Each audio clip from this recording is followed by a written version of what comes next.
Hello everyone, कैसे हैं आप सभी। आशा है आप सभी लोग अच्छे होंगे। जैसा कि आप सभी लोगों को पता है कि हम लोग आपके लिए एक बेसिक टू एडवांस की सीरीज स्टार्ट किए हैं, जिसमें हम जो भी टूल यूज करते हैं, जो भी जिस तरीके से यूज करते हैं अपने ट्रेडिंग या इन्वेस्टिंग को डिसीजन लेने के लिए, या जो हम व्यू आप लोगों के साथ शेयर करते हैं सोशल मीडिया पे। सो कौन कौन सा टूल है, किस तरीके से यूज करना है, उसका क्या वर्क है, वो सारी चीज़ें हम लोग आप लोगों के साथ 1-to-1 करके, मतलब 1-to-1 वीडियो से आप लोगों को समझाने की या सिखाने की कोशिश कर रहे हैं। आगे भी इसी तरीके से और हम वीडियो रिकॉर्ड करते रहेंगे। एंड ऑलरेडी हमने लगभग 6 to 7 वीडियोज़ ऑलरेडी रिकॉर्ड कर लिया है। एंड हमारा टारगेट है आने वाले अगले 6 to 9 मंथ के अंदर जितने भी हमारे टूल हैं वो सब की वीडियो हम आप लोगों के लिए रिकॉर्ड करते हैं। आज का जो टॉपिक है वो है हमारा मूविंग एवरेज का। काफ़ी लोग कंफ्यूज होते हैं कि हमको कौन सा मूविंग एवरेज यूज करना चाहिए, किस टाइम पे करना चाहिए। ये एक बहुत बड़ा कन्फ्यूजन रहता है और सबके लिए अलग अलग तरीके हैं। कोई दूसरा मूविंग एवरेज यूज करता है, कोई 20 मूविंग एवरेज यूज करता है, कोई 200 करता है, कोई 50 करता है, कोई 30 करता है। सबका अलग अलग तरीका है, बट आपको वो मूविंग एवरेज पर ज़्यादा फोकस करना चाहिए जो आपको सूट करता है। आज मैं उस मूविंग एवरेज की बात करूँगा जो हमारे इन्वेस्टिंग या ट्रेडिंग में हेल्प करता है हमें, और हमारे डिसीजन में हमें बहुत ज़्यादा मददगार है। आइए देखते हैं कि वो कौन सा मूविंग एवरेज है जो हमारे लिए बहुत अच्छा काम करता है। उससे पहले मूविंग एवरेज क्या होता है, कितने तरीके के मूविंग एवरेज होते हैं, पहले वो भी समझना बहुत ज़्यादा ज़रूरी है। आइए देखते हैं। जैसा कि आप देख रहे हैं मेरी स्क्रीन पे, मैंने जो अपना पीपीटी ओपन किया है, most effective moving average. Most effective moving average कौन सा है वो मैं आपको सबसे लास्ट में बताऊंगा। उससे पहले हम ये देख लेते हैं कि मूविंग एवरेज होता क्या है बेसिकली। मूविंग एवरेज एक तरीके का इंडिकेटर है, एक तरीके का टेक्निकल इंडिकेटर है। अगर मैं बोलता हूँ कि 12 मूविंग एवरेज में यूज कर रहा हूँ और वो डेली टाइम फ्रेम पर अगर मैं यूज कर रहा हूँ, इसका मतलब ये होता है कि लास्ट 12 डेज का जो एवरेज वैल्यू निकल के आता है वो हमारे लिए एक सपोर्ट या रेसिस्टेंस का काम करता है। जैसा कि आप स्क्रीन पे चार्ट देख रहे होंगे, ये अप्रॉक्सीमेटली 200 मूविंग एवरेज हमने लगा रखा है। एंड देखिए, तो इस चार्ट पे ऑलमोस्ट 5 टाइम्स ऐसा हुआ है कि वो 200 मूविंग एवरेज के आसपास आके फिर पुल बैक दिया है इसने। मूविंग एवरेज का एक काम होता है जिस तरीके से ट्रेंड लाइन का काम होता है कि वो ट्रेंड लाइन सपोर्ट रेसिस्टेंस बताते हैं, उसी तरीके से मूविंग एवरेज भी सपोर्ट एंड रेसिस्टेंस बताते हैं, प्लस एक एडिशनल ट्रेंड का भी हमें कंफर्मेशन देते हैं कि 200 मूविंग एवरेज के ऊपर है मार्केट या 20 मूविंग एवरेज के ऊपर है मार्केट, तो जो सेंटिमेंट है वो पॉजिटिव है, एंड उसके नीचे है तो नेगेटिव है। एक तरीके से आप ट्रेंड सेंटिमेंट को देखने के लिए भी आप इसको यूज कर सकते हो। ये जो पीपीटी है आपको हमारी वेबसाइट पे मिल जाएगी, वहाँ पे जाके ये वेबसाइट पीपीटी आप डाउनलोड करके या वहाँ पर ओपन करके इसको पढ़ सकते हैं, देख सकते हैं। मूविंग एवरेज का बहुत बड़ा रोल देखिए नहीं है मार्केट में, बट अगर हम कहें तो काफ़ी लोग इसको यूज करते हैं, हम भी इसको यूज करते हैं। बस किस लिए कि हम इसको सपोर्ट कि भाई इस लेवल पर आया तो हम थोड़ा बहुत एक्यूमुलेट कर लें, या वहाँ पर कोई ट्रेंड लाइन भी अगर आ रहा है तो हम वहाँ पर एक्यूमुलेट करें, तो उसके लिए यूज करते हैं। क्योंकि देखिए, एक सिंपल सेटअप नहीं है कि आपकी बस एक सेटअप पकड़ लिया और उसी पर, मतलब एक इंडिकेटर पकड़ लिया और उसी पर काम कर रहे हो। आपको जब एक या दो सेटअप या एक या दो इंडिकेटर को जब मर्ज करते हो ना, तो वो चीज़ें और ज़्यादा स्ट्रांग हो जाती हैं। कितने तरीके के मूविंग एवरेज होते हैं, जैसे सिंपल मूविंग एवरेज होता है, एक्सपोनेंशियल मूविंग एवरेज होता है। सिंपल थोड़ा सा मतलब एक एवरेज कैलकुलेशन होता है, एक्सपोनेंशियल में थोड़ा जो मूविंग एवरेज का वैल्यू होता है वो थोड़ा फास्ट होता है, ठीक है। और वेटेज मूविंग एवरेज में आपका वॉल्यूम वगैरह भी आ जाता है। हल मूविंग एवरेज है, वॉल्यूम वेटेज मूविंग एवरेज है। इस तरीके से करके ना बहुत सारे हैं, मतलब बहुत सारे। लेकिन हम कौन सा यूज करते हैं, हम यूज करते हैं ओनली ईएमए। जैसे मैंने आपको क्या बोला कि मार्केट में बहुत तरीके के मूविंग एवरेज अवेलेबल हैं, मतलब आप जब पढ़ने जाएंगे मूविंग एवरेज के बारे में तो कई तरीके के मूविंग एवरेज आपको मिलेंगे। लेकिन हम सब पे फोकस नहीं कर सकते, क्योंकि अगर हम सब पे फोकस करेंगे तो हम डिसीजन लेना हमारे लिए मुश्किल हो जाएगा। मैंने जो इतने सालों से प्रैक्टिस किया, एक्सपीरियंस किया, तो मैंने ये यूज किया कि भाई मेरे लिए एक्सपोनेंशियल मूविंग एवरेज ज़्यादा अच्छा काम कर रहा है। एक्सपोनेंशियल और सिंपल ये दो को भी आप मर्ज करके भी काम कर सकते हो, कोई दिक्कत नहीं है।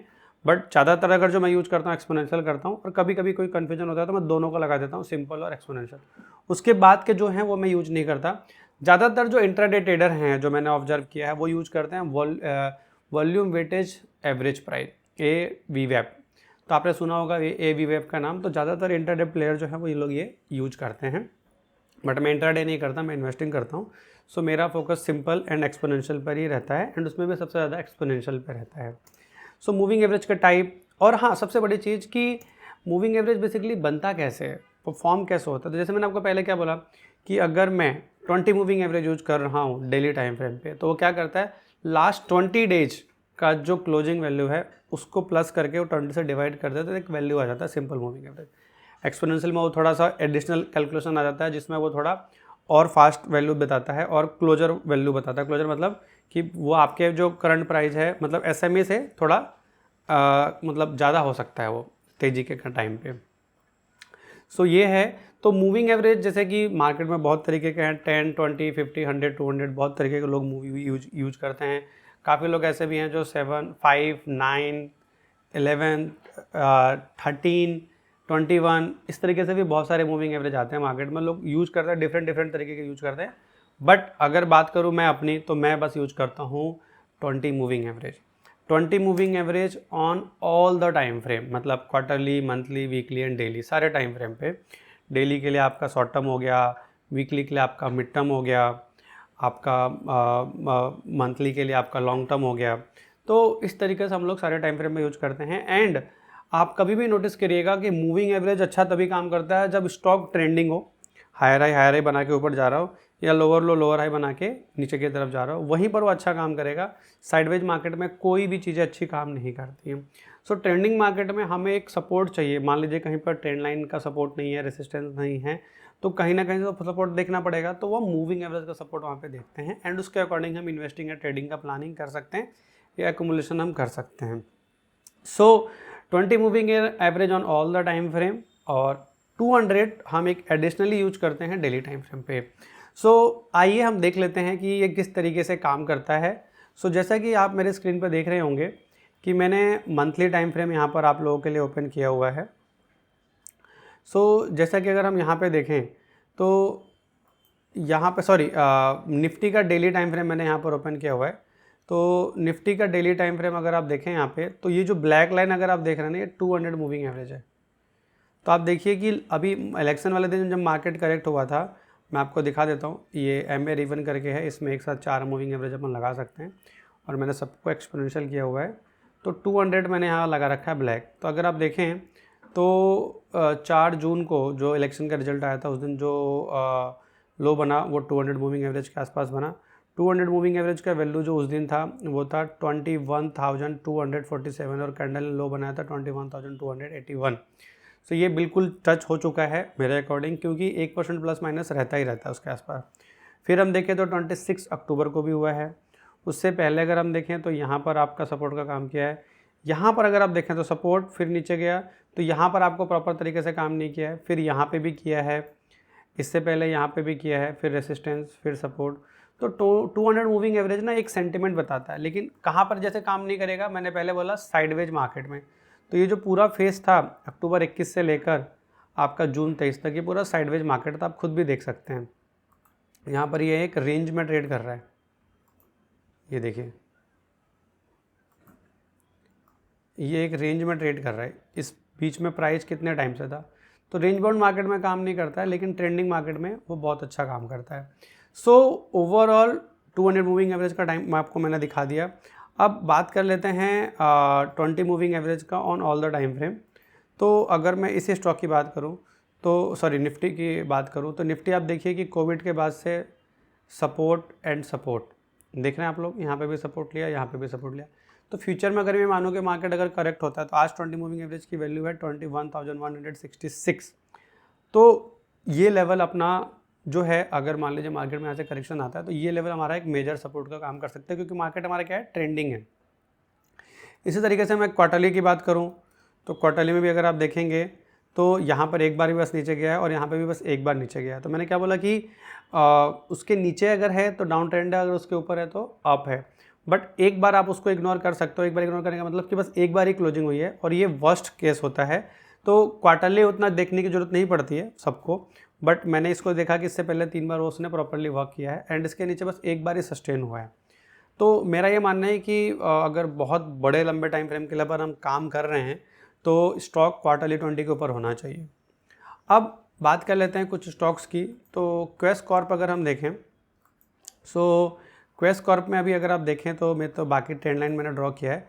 अभी अगर आप देखें तो मैंने क्वेस कॉर्प का weekly time frame draw open किया हुआ है। तो यहाँ पर यहाँ पर देखिए, अगेन यहाँ पर देखिए, मतलब ऑलमोस्ट 3 to 4 टाइम्स वीकली 20 के नीचे गया है, आप देख सकते हैं, लेकिन उसके नीचे रुका नहीं है। तो 1 2 3 4 बार तो ऐसा हो चुका है कि ट्रेंडिंग मार्केट में उसके वो टच करके रिवर्स हुआ है। 3 बार ऐसा हुआ है कि उसके नीचे गया है बट सस्टेन नहीं किया है।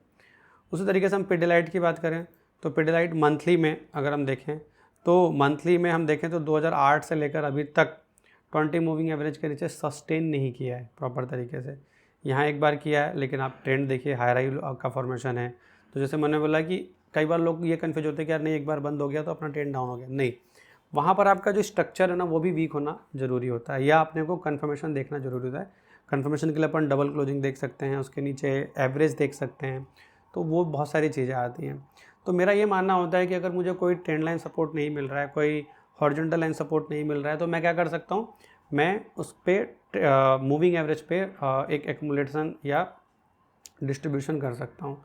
आरवीएनएल की बात करें तो आरवीएनएल में भी अगर हम देखें ध्यान से तो आप देखिए वीकली का सपोर्ट, वीकली का सपोर्ट, फिर वीकली का सपोर्ट, फिर इधर भी वीकली का सपोर्ट। सो कंटिन्यू ये वीकली का सपोर्ट लेते हुए चल रहा है पिछले 2 सालों से। ठीक है, अगर हम यही बात डेली में करें तो डेली में भी देखिए यहाँ पर अभी रिसेंटली सपोर्ट लेके ऊपर गया था, क्योंकि डेली बहुत छोटा टाइम फ्रेम हो जाता है। यहाँ पे भी सपोर्ट लिया है, इधर देखिए स्ट्रक्चर वीक नहीं हुआ है बट डेली के आसपास ही था। तो आप देखेंगे तो जो ट्रेंडिंग स्टॉक होते हैं वो 20 मूविंग एवरेज के पास सपोर्ट लेते ही लेते हैं। एंड निफ्टी जैसे मैंने आपको 200 के बेसिस पे दिखाया ही था। सो ओवरऑल अगर हम बात करें तो मूविंग एवरेज एक सपोर्ट रेसिस्टेंस का भी काम करते हैं। एंड मैं जो यूज़ करता हूँ वो 20 एंड 200 मूविंग एवरेज यूज़ करता हूँ, जैसा मैंने आपको पीपीटी में दिखाया कि 20 और 200 मूविंग एवरेज हमारे लिए सबसे ज़्यादा इफेक्टिव है, और 200 ओनली ऑन डेली। सो आगे जो हमारा वीडियो रहेगा आप लोगों के लिए वो ये रहेगा कि हम अपना जो ट्रेंड है, जैसे हायर हाई से हम ट्रेंड को आइडेंटिफाई करते हैं, उस ट्रेंड में स्ट्रेंथ है कि नहीं है वो कैसे देखें। तो उसके लिए हमारा एक इंडिकेटर हम यूज करते हैं ADX DMI, जो कि हम अगले वीडियो में ADX DMI के लिए बात करेंगे, उसके ऊपर बात करेंगे। काफ़ी लोगों ने मुझे बोला था कि सर आप ADX DMI के भी बारे में कुछ बताइए, तो मैंने बोला था उनको ऑलरेडी कि हमारा जो बेसिक टू एडवांस सीरीज चल रहा है उसके अंदर हम आपको बिल्कुल बताएंगे इसके बारे में। सो होप हमारी वीडियो से आपको कुछ ना कुछ सीखने को मिल रहा होगा। हम लोग आपके लिए नेक्स्ट जो मीटअप कर रहे हैं वो अहमदाबाद में कर रहे हैं। जैसे ही डेट डिसाइड हो जाएगी हम आप लोगों के लिए अपडेट कर देंगे। मोर प्रोबेबिलिटी सितंबर के अंदर हम लोग अहमदाबाद में प्लान कर रहे हैं।